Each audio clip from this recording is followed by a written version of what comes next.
હાલમાં ભારત દ્વારા ભારતની પ્રથમ સ્વદેશી એટલે કે ઇન્ડિજિનિયસ ક્રિસ્પર-કેસ9 ટેકનોલોજી જીન થેરપી લોન્ચ કરવામાં આવી છે, જેનું નામ આપ્યું છે બિરસા 101. તો શું હોય છે ક્રિસ્પર-કેસ9 ટેકનોલોજી, કઈ રીતે વર્ક કરે છે, કયા પ્રકારના રોગમાં એ વર્ક કરે છે, ચર્ચા કરીએ. એકચ્યુઅલમાં આ એક જીન એડિટિંગ ટેકનોલોજી છે અને આ ટેકનોલોજી CSIR અને IGIB દ્વારા તૈયાર કરવામાં આવી છે અને સિકલ સેલ એનિમિયા રોગ માટે તૈયાર કરવામાં આવી છે.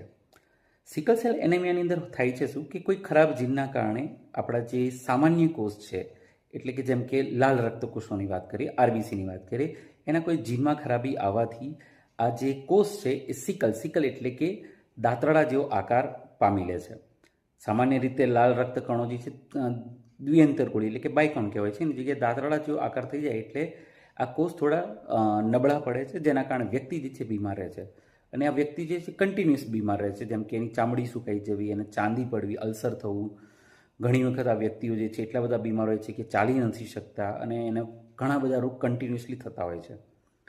તો એવા વ્યક્તિઓ માટે ક્રિસ્પર-કેસ9 ટેકનોલોજીમાં ક્રિસ્પર એક ગાઇડેડ RNA હોય છે અને કેસ9 એક મોલિક્યુલર સીઝર એટલે કે કાતર હોય છે, જે ખરાબ જીનને કટ કરે છે અને જગ્યાએ સારું જીન એડ કરે છે, જેથી આ વ્યક્તિ જે છે એને સિકલ સેલ એનિમિયામાંથી છુટકારો મળે છે અને મુક્તિ મળે છે.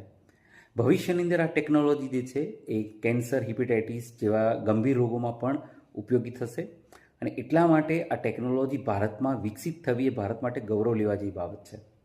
બિરસા 101 એટલા માટેનું નામ આપ્યું છે કારણ કે 15 નવેમ્બર ભગવાન બિરસાની જયંતિના દિવસે આને લોન્ચ કરવામાં આવી હતી, એટલા માટે એને બિરસા 101 નામ આપ્યું છે. અને એને સિરમ ઇન્સ્ટિટ્યૂટ ઓફ ઇન્ડિયા દ્વારા જે છે પ્રોડક્શન્સ કરવામાં આવશે, એનું પ્રમોશન્સ કરવામાં આવશે અને એટલા માટે ભારત માટે એક ગૌરવની વાત છે. Thank you.